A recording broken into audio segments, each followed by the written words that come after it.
Assalamualaikum warahmatullahi wabarakatuh.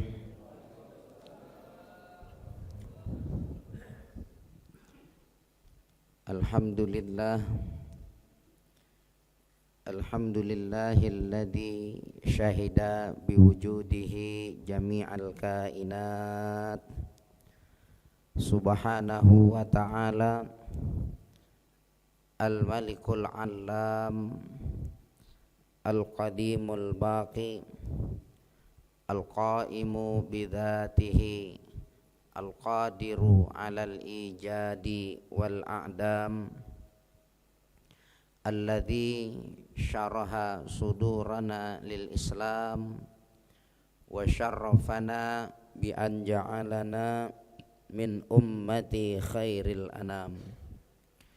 Allahumma salli wa sallim wa barik ala sayyidina wa maulana Muhammadin sayyidil anam wa ala alihi wa ashabihi ajma'in al-kiram ma damatid duhuru wal ayyam. Amma ba'du, faqad qala Allah ta'ala fi kitabihil azim wa huwa asdaqul qailin. Bismillahirrahmanirrahim. Ya ayyuhalladzina amanu taqullaha wal tandur nafsun ma qaddamat ligad wattaqullah innallaha khabirum bima ta'malun. Shadaqallahul azim wa ballagha rasuluhun nabiyul habibul karim.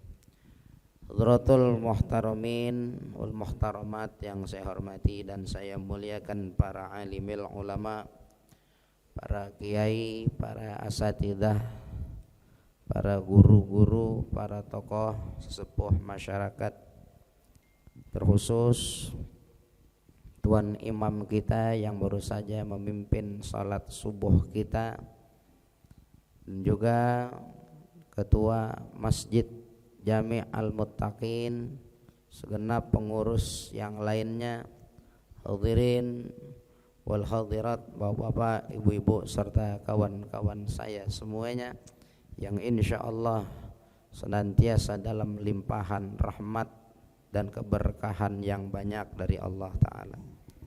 Bersyukur kita kepada Allah Ta'ala, Allah masih berikan kesempatan untuk kita hingga saat ini bisa merasakan indahnya, bisa merasakan keberkahan daripada bulan suci Ramadan, di mana banyak saudara-saudara kita, mereka berharap, berdoa dengan doa yang sama dengan kita. Mereka pun ingin merasakan bulan suci Ramadan, namun takdir Allah Ta'ala berkata tidak kepada mereka. Ya, ada yang sudah dekat lagi Ramadan, Allah Ta'ala selesaikan urusan dunianya, Allah wafatkan mereka. Bahkan yang tinggal nanti besoknya mau Ramadan meninggal dunia. Nah, saat ini kita diberikan kesempatan oleh Allah Ta'ala untuk bisa merasakan indah nikmat berkahnya Ramadan.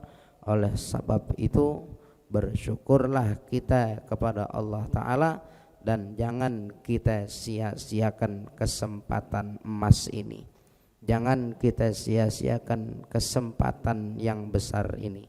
Hadirin wal hadirat, bulan suci Ramadan, bulan yang penuh dengan kemuliaan. Oleh sebab itu, kita yang merasakan bulan Ramadan jangan sampai tidak memuliakan bulan Ramadan. Bagaimana kita muliakan bulan Ramadan? Kita memuliakan bulan Ramadan itu adalah dengan cara kita tingkatkan lagi kualitas ibadah kita kepada Allah Subhanahu wa ta'ala di bulan Ramadan ini. Tingkatkan terus. Selagi bisa jangan kita kendorin. Selagi bisa jangan pernah kita berhentiin, dan jangan pernah puas dengan ibadah yang sudah kita kerjakan. Terus tingkatkan hadirin hadirat. Mudah-mudahan termasuk kita orang-orang yang pandai bersyukur dengan nikmat Allah itu. Hadirin wal hadirat, saya tidak akan bahas tentang puasanya, karena saya yakin dengan antum sekalian duduk di masjid yang penuh kemuliaan ini di pagi hari, di mana orang-orang pada asyik lebih milih mereka tidur di rumah karena mungkin lelahnya atau capeknya, tapi kita saat ini sedang ada duduk di masjid ini menunjukkan insya Allah kualitas urusan bab ibadah antum sudah tidak diragukan lagi insya Allah.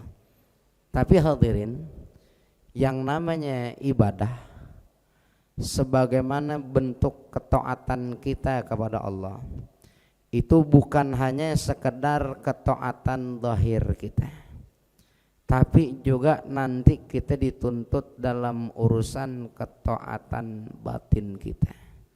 Sebagaimana taat zahir dan batin, begitupun dalam urusan bab maksiat. Ada nanti kemaksiatan zahir, ada juga kemaksiatan batin kita. Kalau urusan sholat umpama, sholat itu termasuk bentuk ketaatan zahir. Apa sih zahir? Zahir itu perkara yang dapat dipandang mata, perkara yang dapat dirasakan oleh indera kita, itu zahir. Mata bisa ngelihat, kuping kita bisa ngedengar, tangan kita bisa meraba memegangnya, itu zahir. Seperti sholat itu zahir. Orang sholat ya, bisa nggak kita lihat? Bisa nggak? Bisa. Ya, bagaimana takbirnya, bagaimana dia rukuknya, bagaimana sujudnya, itu kelihatan oleh mata kita. Maka sholat termasuk ketaatan zahir. Termasuk sedekah. Sedekah juga termasuk bentuk ketaatan zahir. Kalau puasa zahir apa batin? Zahir. Masih bentuknya zahir. Kenapa? Walaupun terkadang orang bisa dikelabuin, pura-pura lemes, jalan miring-miringin, pecidik buah-buahin. Kenapa? Puasa padahal enggak. Bisa enggak begitu? Bisa, tapi bentuknya puasa dengan laparnya dia itu masih bisa dirasakan oleh indera zahir. Ada bentuk ketaatan batin hadirin. Ini yang dikhawatirkan. Jangan sampai bentuk zahir kita sudah baik, bentuk zahir kita sudah cakep, tapi ternyata batin kita ternyata penuh dalam kekurangan. Ini yang sangat dikhawatirkan hadirin. Makanya ada satu nasihat yang saya dapat tuh dari Al-Imam Malik bin Dinar rahimahullah. Ya, kata Imam Malik bin Dinar begini, ahbis ay imna thalatha minal khisalil madhmumati bi thalathin minal mahmudati. Ya, tahanlah olehmu, cegahlah oleh dirimu akan 3 perkara yang madhmumah, 3 perkara yang tercela.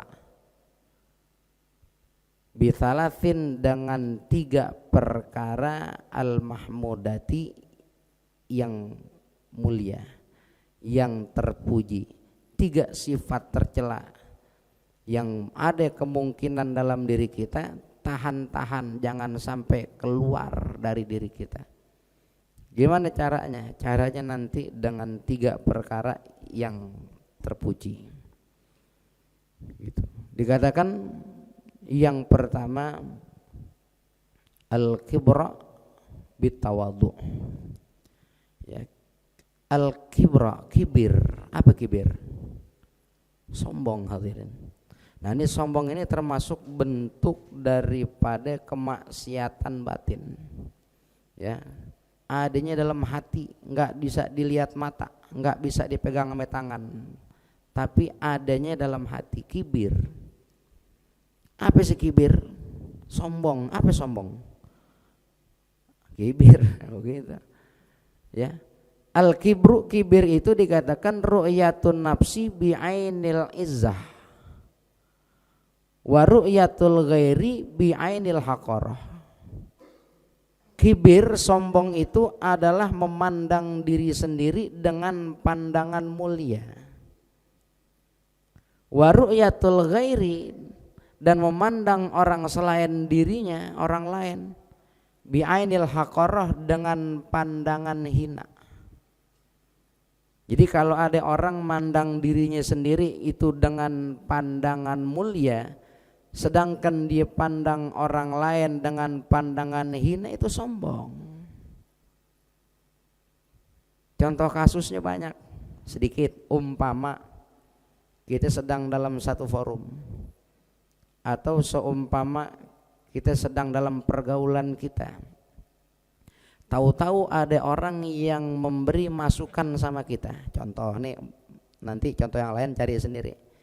Ya, orang kasih masukan sama kita. Terus hati kita bilang gini, siapa lu pakai ngomongin gua? Siapa lu coba-coba kasih masukan sama gua? Tuan juga tuan gua, gitu kata dia. Ada nggak orang model begitu? Sini nggak ada. Ya, kalau yang jauhan mungkin ada, sini nggak ada. Tempat jauh ada, cuman katanya pindahan dari sini juga gitu. Hadirin hadirat, hati-hati dengan rasa atau sikap sombong yang ada. Itu baru contoh kecil saja. Sedangkan tahan, cegah kesombongan itu dikatakan bitawadu, dengan sikap tawadu. Apa itu tawadu? At-tawadu, ya, tawadu itu kebalikan dari sombong. Aksul kibri, kebalikan dari sombong. Kalau sombong tadi ru'yatun nafsi bainil izzah, mandang diri sendiri dengan pandangan mulia, wa ru'yatul ghairi bi'ainil haqarah, mandang orang lain dengan pandangan hina. Kalau tawadu kebalikannya. Ru'yatun nafsi bi'ainil haqarah, dia pandang diri sendiri dengan pandangan hina. Wa ru'yatul ghairi, dan dia pandang orang lain selain dirinya bi'ainil izzati, dengan pandangan mulia. Kalau orang udah punya perasaan dan rasa seperti itu, ya, diri sendiri hina, orang lain lebih mulia, maka tidak akan pernah merasa diri lebih baik dari orang lain. Itu tawadhu. Dan itu yang dituntut untuk bisa ngobatin batin kita dari kesombongan kita. Makanya kalau orang udah punya rasa tawadhu dalam dirinya, dia tidak ada yang merasa lebih unggul, mentang-mentang tuaan, mentang-mentang sebagai ketua, mentang-mentang pimpinan, mentang-mentang ini dan itu. Tidak ada kata mentang-mentang sama dia. Sebagaimana ini akhlak yang ada pada diri Rasulullah sallallahu alaihi wasallam. Ini kita dituntut, hadirin. Sebab kalau rasa sombong itu ada di dalam diri kita, khawatir cara sombong kita itu nanti sama dengan sombongnya iblis, wal'iyadzubillah. Sedangkan iblis, apa yang terjadi dengan dirinya? Dia bermaksiat kepada Allah dengan kesombongannya. Pada saat diperintahkan Allah, ya, untuk bersujud kepada Nabi Allah Adam alaihissalam, fasajadu, maka yang lain semuanya pada sujud illa iblis, kecuali iblis yang nggak mau sujud. Kenapa? Aba wastakbar, nolak iblis. Enak aja. Ini perintah macam apaan? Wastakbar, iblis itu membesarkan dirinya. Lah, saya yang dari api begini mesti sujud sama yang timbang dari tanah. Iblis ngelihat kepada hal itu tapi lupa kepada siapa yang memerintahkan urusan sujud itu. Kenapa? Karena ada rasa sombong. Maka pada saat dia itu bermaksiat kepada Allah dengan kesombongannya, dikatakan iblis itu la yurja ghufranuha, tidak diharapin pengampunannya. Makanya sampai gini hari iblis sudah dimaafin belum? Udah diampunin belum? Belum. Kenapa? Karena dia mula kesombongannya, dia mula kemaksiatannya dengan rasa sombongnya, hadirin. Oleh sebab itu, kalau ada orang yang sudah bisa mengolah kesombongannya, dia tahan, dia jaga, dia tidak keluarkan dari dalam dirinya, yang diutamakan adalah ketawaduannya, maka siapapun yang akan dihadapin semuanya lebih baik dari dirinya. Ya, makanya kata Syekh Abdul Qadir Al-Jilani, idza laqita ahadan minan nas fara'aita fadlallahu alaika, ya, wa ra'aital fadlallahu alaika fataqulu asa ayakuna indallahi khairan minni. Kalau kau berjumpa kepada seseorang, wa ra'aital fadlallahu alaik, lalu kau lihat ada kelebihan dari orang itu, maka kau akan katakan asa, barangkali, mudah-mudahan saja, ayakuna indallahi khairan minni, Allah memang jadikan dia lebih bagus dari diri saya. Jadi enggak pernah saya lebih baik dari dia. Sebab kalimat ana khairun minka, ana khairun minhu, saya lebih baik dari dirimu, saya lebih baik dari dia, itu adalah kalimat yang keluar dari mulutnya iblis. Jangan sampai ada pada diri kita, hadirin. Wa in kana sagiran, walaupun yang dijumpain orang yang punya ketawaduan itu sagiran, anak kecil. Ya, anak kecil, dilihat anak kecil. Itu sama anak kecil, dia masih punya rasa hadzalam ya'silaha, itu anak kecil, dia belum bermaksiat kepada Allah. Dia mau celak-celak anak kecil atas kesalahan tuh anak kecil juga jadi enggak berani. Kenapa? Anak kecil salahnya maksiat enggak? Anak kecil salahnya maksiat enggak? Contoh, kita lagi sholat, ya, kita lagi sholat jamaah subuh. Tahu-tahu ada anak kecil begitu, dari depan sop dia lari-larian, sop 2, sop 3, sop 4, habis di belakang dia maju lagi, kadang-kadang dia tarik peci kita, dibawa lari peci kita, ya, dia tarik mau kena kita. Itu anak kecil dihitung dosa nggak sama Allah Ta'ala? Dosa nggak? Coba kalau kita lagi sholat, tahu-tahu ada bapak-bapak lari-larian depan sop kita, lari-larian depan sop kita, dosa nggak? Dosa kalau yang kerjain kita orang yang tuaan. Kalau anak kecil mah nggak jadi maksiat, orang tuanya aja bukan dipegangin tuh anak, begitu kan, begitu tuh bahasanya. Maka anak kecil dikatakan hadza lam ya'silaha, ini anak kecil belum maksiat. Bagaimana kita bisa mencela-cela anak kecil sedangkan dia tidak dihitung maksiat kepada Allah? Wa ana, sedangkan diri saya qad asaituhu, sungguh telah bermaksiat kepada Allah.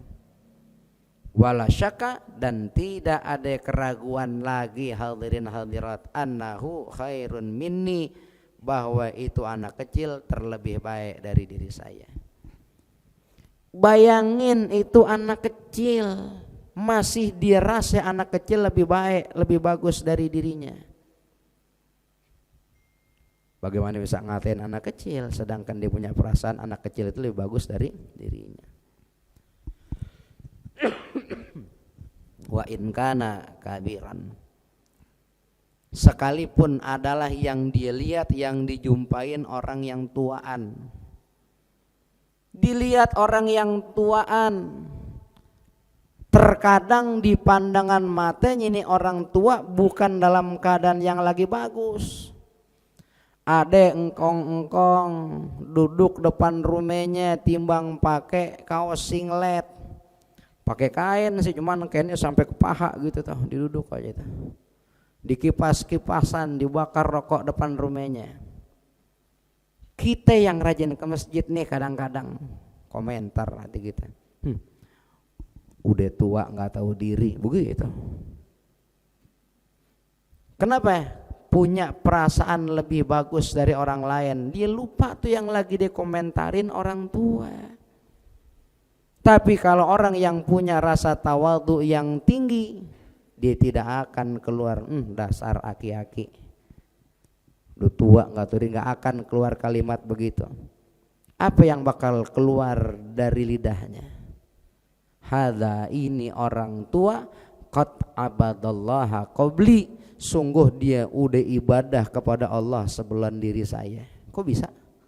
Karena orang tua lahirnya duluan. Itu yang dilihat sematanya dia. Begitu. Dia orang tua, lahirnya duluan.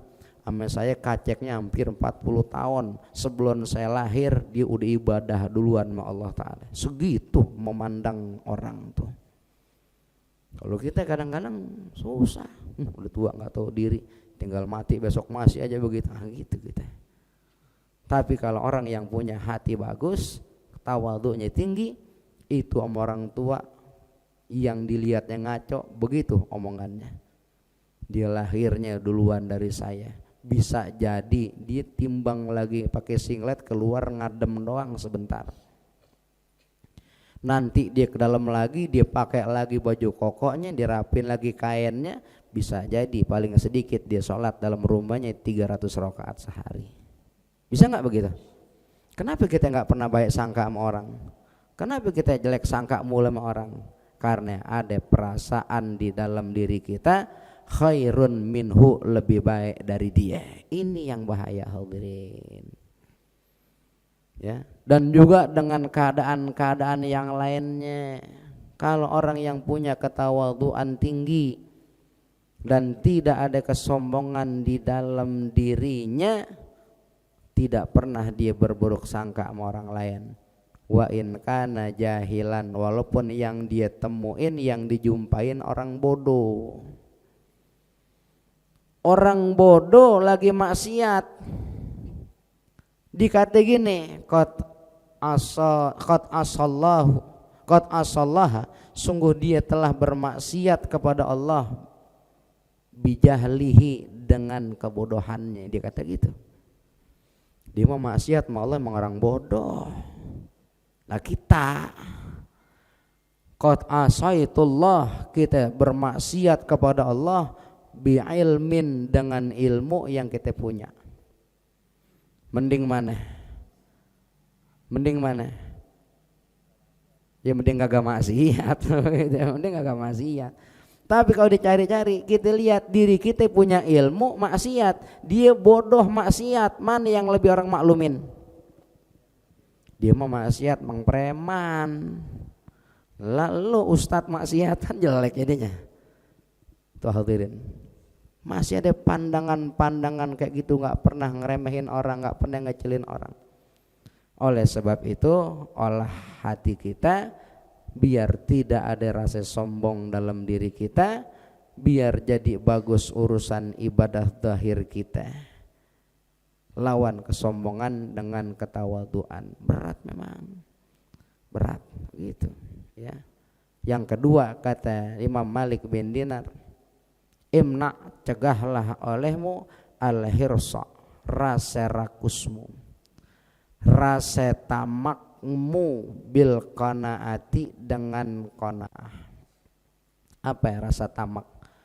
Rasa tamak dikatakan al-ijtihadu fi syai'in yatlubuhu, bersungguh-sungguh pada sesuatu yang dia sedang cari-cari, bersungguh-sungguh pada sesuatu yang sedang dia tuntut. Ini fi umurid dunia, di dalam urusan dunia. Hadirin hadirat, makanya ini cikal-cikal mulanya orang masuk ke dalam hubbud dunia, cinta dunia, itu adanya rasa hirs, adanya rasa tamak, rasa rakus. Kalau orang katanya loba, tahu nggak loba? Apa loba? Tamak, begitu ya. Pokoknya sama sesuatu yang dia lagi cari, lagi tuntut, kalau belum kedapatan, belum sampian, yang nggak berhenti. Kadang-kadang nanti pada akhirnya dia nggak peduliin sikut kanan sikut kiri, yang penting dapat. Sedangkan sikut kanan sikut kiri perkara halal apa haram? sikut kanan sikut kiri, bukan begitu. Ini makna konotasi, ya, ngerusak orang. Apa kalau ketimbang main fitnah orang gitu, orang lagi bagus-bagus dipitnah sama dia biar jadi rusak. Yang penting keuntungannya dapat dirinya, begitu. Ini kan jadi jelek. Maka dipentokin, ditahan, dicegah rasa hiris biar nggak keluar dari diri kita, bil qanaah, dengan menimbulkan rasa qanaah. Apa qanaah? Al qanaatu hiyar ridha bi kismatillah. Qanaah itu ridha, ya, ridha, rela, nerima, bi kismatillah, dengan pembagian Allah kepada dirinya, hadirin. Makanya orang qanaah dikata orang yang paling kaya. Kenapa? Karena dia bisa terima apa yang Allah bagi buat dirinya. Rasa husnudzan billahnya tinggi. Dia usaha dapat berapapun tidak jadi kecewa. Kenapa? Karena orang yang qanaah dia kata dalam hatinya, ini yang terbaik dari Allah buat saya. Begitu, nggak ada kecewanya. Besok lagi usaha dapat sekian lagi, dia terima, ini yang terbaik dari Allah buat saya. Dulu Al-Walid Mu'allim Syafi'i, ayah saya itu bilang tuh, itu dalam urusan bab qanaah, seandainya kita mau makan, timbang dikasih lalap ame kerupuk, nasi lalap kerupuk, sambalnya ada nggak? Kagak ada, timbang lalap ame kerupuk. Terus kita masih begini nih mulut kita, ini sambalnya nggak ada apa nih, begitu. Itu segitunya ngilangin qanaah, hadirin. Segitunya itu ngilangin qanaah. Padahal timbang nyariin sambal doang, dia lagi mantesin nih lalap me kerupuk yang enak ame sambal. Dia lagi nggak cari ayam, dia nggak cari daging, timbang nanyain sambal. Segitunya bisa ngilangin qanaah. Coba bayangin kita, bagaimana dengan sesuatu yang lebih dari sekedar sambal, gitu. Sedangkan qanaah ini perkara yang dituntut di dalam agama. Kalau tidak ada rasa qanaah, maka yang akan timbul al-khirs, rasa rakus, tomak ame dunia. Dapat sedikit dia nyesel, diseselin, akhirnya tidak ada syukurnya sama Allah Ta'ala. Timbul masuk ke dalam hubbud dunia, sedangkan hubbud dunia, cinta dunia, dikatakan dengan sabda Nabi sallallahu alaihi wasallam, hubbud dunya ra'su ala kullil khati'ah. Cinta dunia itu pangkal dari segala kesalahan. Siap-siap kalau orang sudah cinta dunia, maka apa-apa yang dia perbuat semuanya bakal salah. Nauzubillah min dzalik. Itu yang kedua, hadirin. Dan yang ketiga, yang kata Imam Malik bin Dinar, suruh ditahan-tahan. Cegah nih sifat biar enggak keluar dari diri kita. Biar jadi sempurna, jadi bagus urusan bab keimanan kita. Karena memang mencegah tiga hal ini dikatakan hatta takuna minal mu'minin, sehingga engkau itu nanti menjadi orang yang beriman. Bisidqi imanihim, dengan benar keimanannya. Apa yang ketiga yang suruh tahan? Al-hasada, tahanlah olehmu rasa hasad. Apa hasad? Dengki. Apa dengki? Hasad. Ya. Hasad itu tamanna zawali ni'matil mahsudi ilal hasid. Hasad, dengki itu adalah tamanna, dia berangan-angan, dia berharap-harap. Apa yang diharapin? Zawali ni'matil mahsud, biar hilang kenikmatan orang yang didengki, ilal hasid, pindah kepada dirinya sebagai orang yang mendengki. Makanya orang dengki itu dia nggak bisa ngelihat orang yang didengkiin seneng, nggak bisa. Kalau ngelihat anaknya kaya girang, ngelihat tetangganya seneng susah. Begitu tuh orang hasad. Begitu ngelihat bini dapat arisan, ini dia nih bini saya, bisa jadi suaminya wali itu. Kata siapa? Kata lakinya. Tapi kalau dilihat bini orang dapat arisan, umpama bini orang seneng beli emas baru, beli TV baru, beli anu segala macam, belum tahu gitu ngomongnya. Ada orang beli motor, kalau orang hatinya dengki dikata gini, ya Allah, bukan ya Allah, ujungnya pakai Allah tuh kan doa namanya. Mudah-mudahan motornya hilang gitu. Lalu motor orang disumpahin hilang. Orang apa itu? Dengki. Naudzubillah min dzalik. Enggak bisa ngelihat orang lain senang. Senangnya ngelihat orang lain susah baru senang. Padahal bisa jadi orang yang pendengki itu ibadah sama Allahnya bisa jadi bagus. Bisa jadi. Walaupun diselimutin atau tertutup dengan kedengkian. Maka cegah rasa hasad itu, cegah kedengkian di dalam diri itu bin nasihah, dengan nasihat. Ya, Al-Walid Ma'alim Syafi'i bilang tuh an-nasihah bima'na al-ikhlas. Cegah dengan keikhlasan. Apa ikhlas itu? Ai ad-du'a'u, yakni ad-du'a. Ajakan ila ma fihi salahu, pada perkara yang di dalamnya ada kebaikan. Wa amma fihil fasadu, dan dari perkara yang di dalamnya ada kerusakan. Siapa orang yang didengkiin, ajak orang yang didengki buat kebaikan, cegah dia biar enggak dapat kerusakan, maka itu nanti menghilangkan kedengkian kita. Hadirin, orang dengki itu kadang-kadang depan kita bagus perangainya, cakep sikapnya, lompongan di belakang kita, dia mabuk, begitu. Ada nggak orang begitu? Di sini nggak ada. Ya, insya Allah di sini nggak ada. Dekat tempat saya ada yang model begitu. Tadi kayak pindahan dari sini juga. Ya Allah, ini penyakit nggak kelihatan mata, nggak bisa dipegang sama tangan kita, tapi adanya dalam hati kadang-kadang orang nggak tahu. Makanya dikatakan innal hasada yakulul hasanati kama takulun naru al hatoba. Sungguh kedengkian itu dapat memakan kebaikan-kebaikan kita. Kita berbuat baik tapi ada kedengkian, bisa habis tuh kebaikan-kebaikan kita. Kama takulun naru al hatoba, sebagaimana api yang memakan kayu bakar. Kita udah ngumpulin kayu, udah bagus tuh kayu segala macam. Tahu-tahu ada api. Apa yang bakal kejadian sama kayu itu? Habis jadi abu.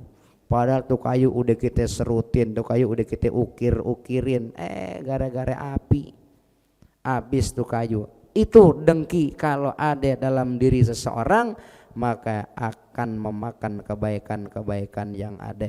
Maka caranya kita bikin nasihat keikhlasan dalam diri kita. Hadirin, kalau kita bicara masalah keikhlasan, ya ini sesuatu yang berat. Mungkin kalau kita anggap ada hal-hal yang dapat menguntungkan kita, kadang keikhlasan timbul. Tapi kalau ternyata yang kita harapkan itu ternyata tidak terjadi pada diri kita, bisa jadi keikhlasan itu cuman sampai ujung bibir kita, yang mestinya ada di dalam hati kita. Ngantuk bulan kira-kira? Kalau bulan saya mau bawain satu kisah. Kisah saya nggak panjang, sedikit gitu. Ini ada kisah tentang seorang ahli ibadah. Di kampungnya dipanggil Abid namanya. Abid, apa Abid? Orang ahli ibadah. Ini abid dilihat kampungnya udah bersih dari kemaksiatan. Orangnya udah pada jadi orang yang taat semuanya. Jiwa dakwahnya si abid ini besar. Akhirnya dia putuskan abid ini dia untuk pergi ke kampung orang untuk dakwah di sana. Karena memang si abid ini orang yang mumpuni zahir batin dengan ilmunya, kampung orang beres juga. Kelar beberapa tahun kemudian si abid pulang lagi ke kampungnya. Di ujung kampungnya, di gerbang kampungnya dia heran, dia ngelihat orang-orang pada gotongin ancak. Tahu nggak ancak? Apa ancak? Hah? Sajen. Ya, kalau orang kita bilang sajen.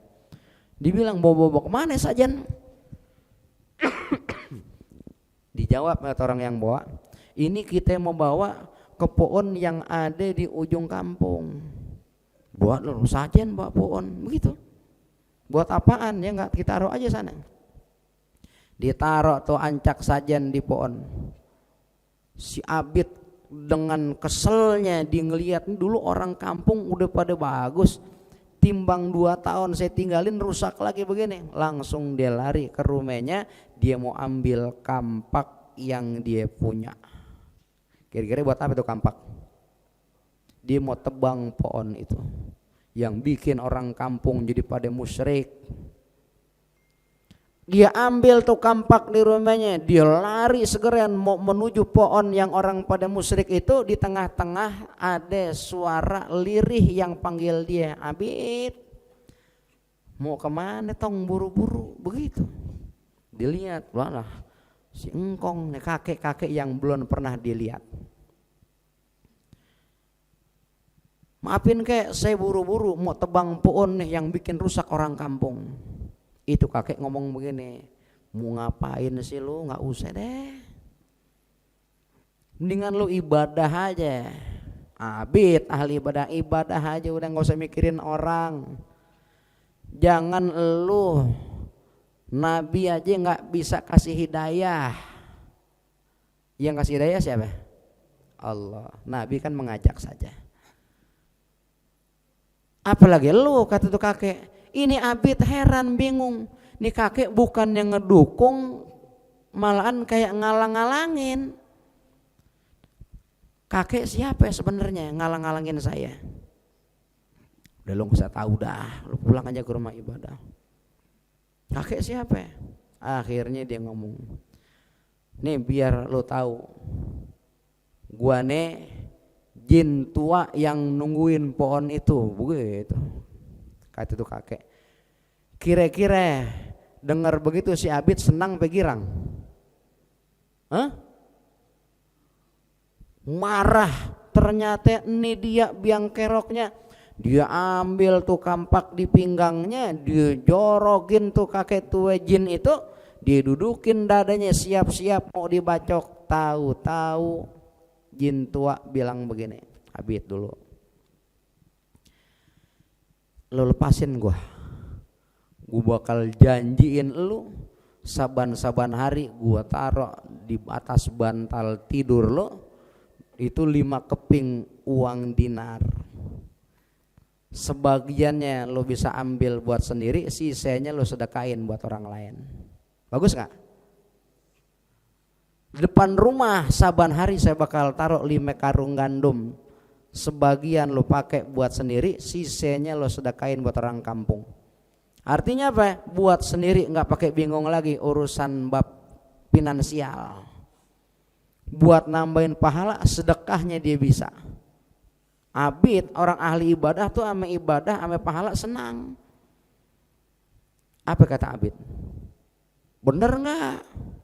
Begitu. Bener, udah gue janji gitu, gue janji sama lu. Lu pulang tapi ke rumah. Iya dah, begitu. Akhirnya karena dia ngerasa bakal dapat pahala gede bagi-bagi orang kampung, dia pulang, tapi dia kata awas kalau nanti ente ingkar janji sama aneh. Ente bakal rasain tajamnya kampak aneh. Dia siap-siap. Pulang ke rumahnya biasa dia ibadah sama Allah. Dengan sholatnya, dengan zikir wiridnya biasa udah. Sampai akhir datang waktu malam dia tidur. Kebiasaan orang soleh kalau tidur baca doa, ya, nggak langsung Bismika Allahumma ahya, dibaca dulu surat Kahfi ujungnya, dibaca dulu surat Al-Mulk, dibaca lagi surat ini dan itu. Tidur si Abid, pas bangun tidurnya, ya, dia nggak langsung cari air, cari makan nggak, sama dibaca doa dulu segala macam. Dia ingat ame omongan janjinya jin tua itu hadirin. Langsung saja dia buka bantalnya, ada 5 keping uang dinar. Seneng gak? Alhamdulillah, jin bener. 1 diambil buat hidup sehari, yang 4 disedekahin buat orang kampung. Dibuka pintu rumahnya, ada 5 karung gandum. 1 diambil buat sendiri, 4 karung disedekahin buat orang kampung. Dia ibadah lagi sehari-hari biasa orang ahli ibadah. Di hari kedua dia tidur lagi, dia bangun, dibuka bantalnya lagi, dia senang alhamdulillah ada lagi 5 keping uang dinar, diambil sebagian buat sendiri, sisanya buat orang kampung. Dibuka pintu rumahnya, diambil 1, yang sisanya buat sedekah orang kampung. Bersyukur sama Allah. Di hari ketiga hadirin, ya, di hari ketiga dibuka lagi tuh, pas bangun tidur dibuka bantal itu kosong. Dibuka pintu rumahnya kosong juga. Kira-kira Abid kesel nggak? Abid kesel nggak? Abid bukan kita, Abid. Abid orang ahli ibadah, begini hatinya itu begini. Kalau kita disenggol dikit bacok gitu. Cuman kata orang, lu katanya sih kemarin diomongin, baru katanya udah ngamuk kita.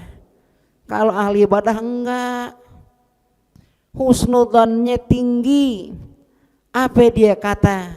Mungkin jin nih hari lagi repot kali, begitu. Ya, mungkin tuh jin nih hari lagi repot, dia banyak urusan, akhirnya lupa, mungkin besok dirapel kali. Masih begitu tuh orang ahli ibadah. Dia ibadah aja dia nggak pikirin tuh hari, biarin lah. Walhasil masuk malam tuh, datang hari keempatnya, ya, dibaca Bismillahirrahmanirrahim, dibuka bantalnya, kosong ya deh, kosong ada. Emang udah tahu ceritanya? Dibuka kosong lagi, dibuka pintunya kosong lagi. Marah nggak? Setengah marah. Wah, ini rasanya jin nih mau main-main sama saya, begitu katanya. Mulai jin rasanya mau main-main sama saya. Lihat besok nih hari kelima, kalau sampai dia nggak tepatin lagi janjinya, boleh tahu, kata Abid dengan gayanya, gua bakal acak-acak dia meru-merumenya, begitu. Walhasil Bapak Ibu sekalian, datang malam hari, bangun di hari kelima, dibaca, diangkat bantalnya Bismillahirrahmanirrahim. Ada nggak kira-kira? Kan 2 hari nggak ada. Hari kelima dibuka, ada nggak? Kosong lagi. Dibuka pintunya kosong lagi. Marah si Abid, langsung dia bergegas ambil kampaknya, dia mau nuju ke tempat pohon jin tua itu tinggal. Dia mau tebang, dengan emosinya dia keluar segera dari rumahnya. Di tengah jalan ada yang panggil, Abid mau kemana sih buru-buru? Suaranya dia nih katanya. Nah, siapa? Jin tua tadi. Dilihat bener nih dia nih yang lagi saya cari-cariin, yang ingkar janji sama saya. Diambil langsung kampaknya di pinggangnya, dia mau jorokin jin tua itu. Tapi yang terjadi bukan jin tua mental jempalitan, malah si Abid yang mental jempalitan.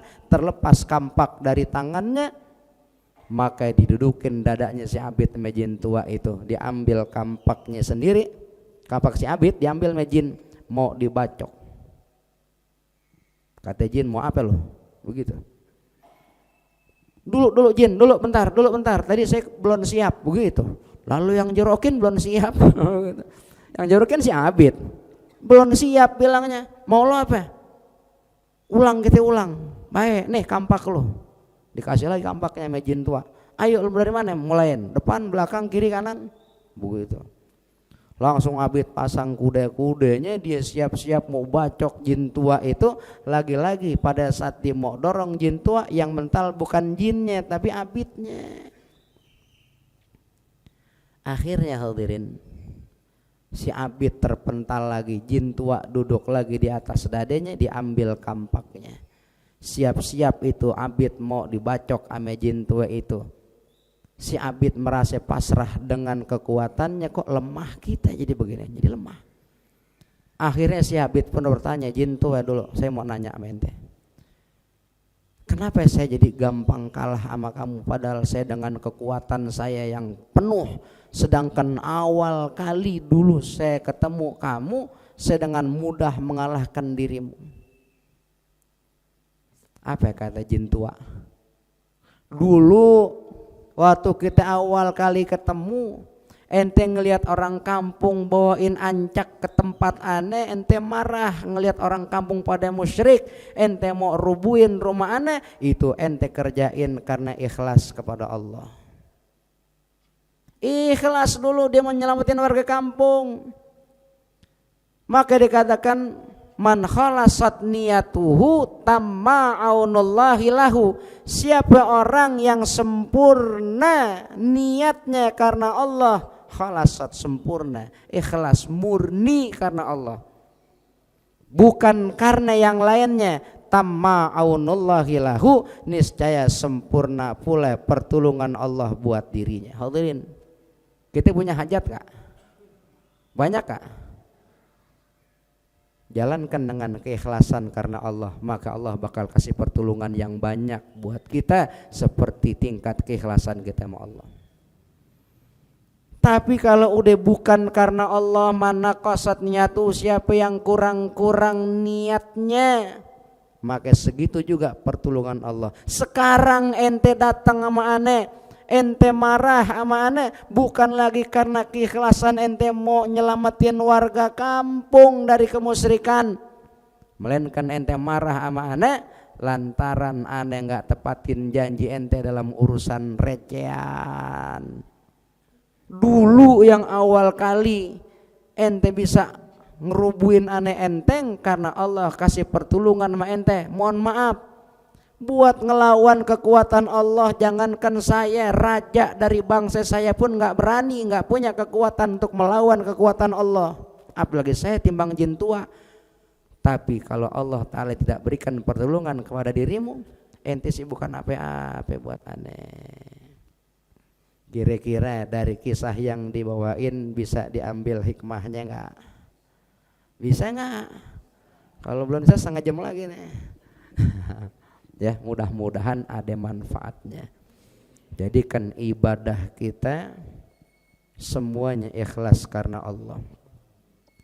Kata Nabi, man shamahu wa qamahu imanan wa ihtisaban, kharaja min dunubihi kayauma waladathu ummuh. Siapa orang yang berpuasa di Ramadan, wa qamahu menghidupkan malam Ramadan, imanan dengan iman. Bagaimana dengan iman? Itu yang tadi kita rapiin zahir batin kita. Jadi bukan cuman kadar zahir, tapi batin kita biar rapih. Yang tadi katakan hatta takunu minal mu'minin, sehingga kau jadi orang yang beriman, bisidqil iman, dengan sebenar-benarnya iman tadi. Ngilangin rasa kibir kita, ngilangin rasa rakus dunia kita, ngilangin rasa dengki kita sama orang, biar sempurna iman. Wahtisaban, apa ihtisaban? Ulama kata ihtisaban itu ikhlas karena Allah. Ikhlas karena Allah, udah karena Allah. Nanti Allah yang tolongin kita semuanya. Kalau bisa model begitu, ibadah puasa karena Allah, qiyamul lail, tarawih, baca Quran, semuanya karena Allah. Bukan cuman pengen biar dipanggil Pak Ustadz, bukan biar dipanggil orang soleh, bukan cuma pengen dipuji-puji orang, bukan, tapi karena Allah. Kharaja min dunubihi, maka keluarlah dia dari dosa-dosanya, kayauma waladatu ummuh, seperti hari di mana dia dilahirkan oleh ibunya. Mudah-mudahan termasuk kita orangnya. Kita minta kepada Allah, mudah-mudahan Allah kuatkan Islam kita, Allah mantapkan iman kita, Allah kokohkan, teguhkan ketakwaan kita sampai akhir hayat kita. Kalaupun nanti datang ajal kita, mudah-mudahan Allah wafatkan kita dalam keadaan husnul khatimah, mati dalam Islam, mati dalam iman, mati dalam takwa, dan mati dalam keadaan cinta yang besar kepada baginda Nabi Muhammad sallallahu alaihi wa alihi wasallam. Mudah-mudahan Allah berkahin kita di Ramadan ini. Allah Ta'ala terima amal-amal ibadah kita. Allah sempurnakan segala yang kurang-kurang dari diri kita. Allah mudahkan, kabulkan segala urusan dan hajat-hajat kita, urusan hajat dunia dan urusan hajat akhirat kita. Ala hadhihi niyah wa ala kulli niyatin salihah wa ila hadratin Nabi Muhammadin sallallahu alaihi wa alihi wasallam. Bisiri asraril Fatihah. Bismillahirrahmanirrahim. Alhamdulillahi rabbil alamin, arrahmanir rahim, maliki yaumiddin. Iyyaka na'budu wa iyyaka nasta'in. Ihdinas siratal mustaqim, siratal ladzina an'amta 'alaihim ghairil maghdubi 'alaihim waladdallin. Rabbighfirli wa liwalidayya amin. Allahumma rabbana taqabbal minna innaka antas samiul alim wa tub alaina innaka antat tawwabur rahim. Wa sallallahu ala khairi halqihi sayyidina Muhammadin nabiyil ummi wa ala alihi wa sahbihi wa sallam. Walhamdulillahi rabbil alamin. Amin. Wal afu minkum. Wassalamu alaikum warahmatullahi wabarakatuh.